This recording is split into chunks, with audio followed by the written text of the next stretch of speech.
Shavua Tov. I want to focus on something that we could take from Parshas Beshalach, especially into the week of Tu B'Shvat. We asked a question on Shabbos Kodesh. What was the bracha that was recited on the man? So interesting that the Rabbi Yosef, Zichron Livracha, one of the greatest poskim ever, has a tshuva and yichavedas specifically on this question. What bracha did they make on the man? And initially when I saw this question, it's a little bit odd, because usually Rabbi Yosef, especially in his Sfarim and his books of halacha, he's discussing halacha l'maaseh. How is this halacha l'maaseh? Until I opened up an incredible sefer called Oitzal Nifloes HaTorah, the wonders of the Torah. This sefer has all the interesting Sfarim and research too. And he writes from one of the Sfarim called Masei Yisrael.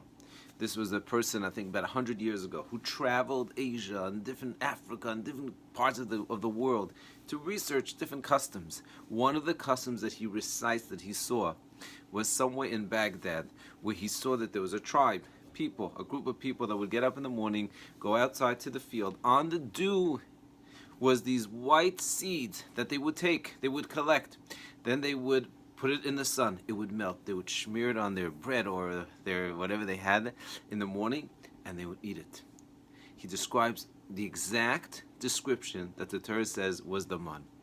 So I don't know today if this exists in Baghdad, but why is he describing? Because he says there were places on earth where it came down from heaven on the dew, and we had the man. So is this the same man or not? But therefore, it's important to know the bracha. In case someone here tells me they found the man, we need to know what bracha to make.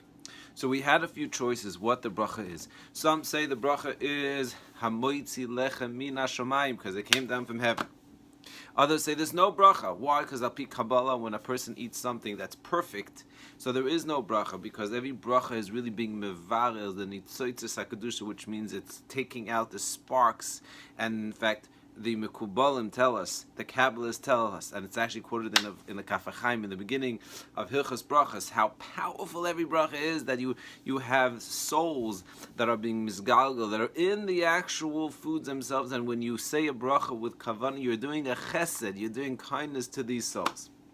But then my son Yonah, who's 10 years old, said, Abba, it's very simple. You make a bracha based on what you're thinking the item should be. Any food that you have, the Midrash says, the man, whenever you wanted ice cream, tasted like ice cream. So therefore, that's a bracha that you make.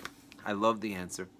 And I didn't recall that I saw such an answer, but then I opened this sefer, and yes, I think it's Mirkeves. The Mishnah says exactly like my son Yonah. It made me think of the following.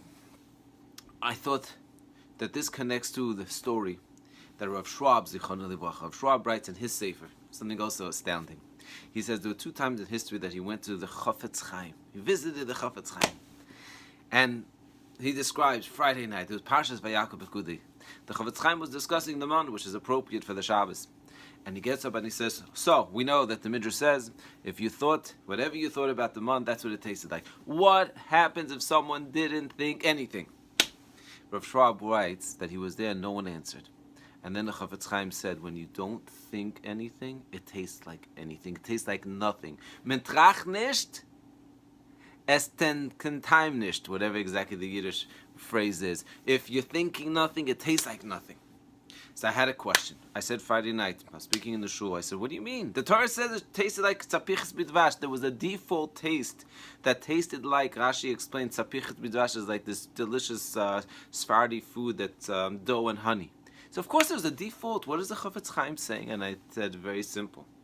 Rav Noach Marmuk Zichron Livracha, who was his yortzeit this past Shabbos, he used to speak about the concept of the 5 levels of pleasure. Every pleasure requires effort.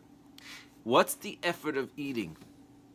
I once had this discussion with him. What's the effort of eating? And he said that the effort of eating is to be realizing that you're eating something.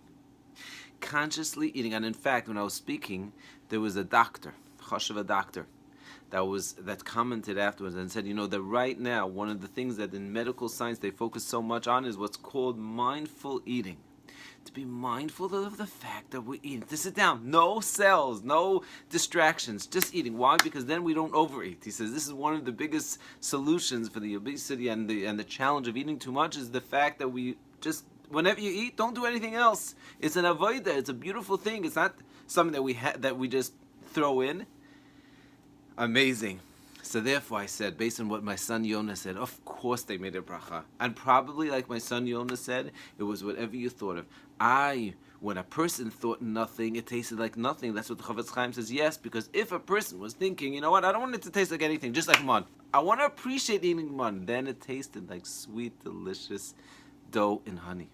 But if we thought nothing and we didn't put any effort, it tasted like nothing. And that's our avodah, to appreciate anything today that we eat. This whole week, our whole entire life, mindful eating. Enjoy Hashem's blessings. Have an amazing day.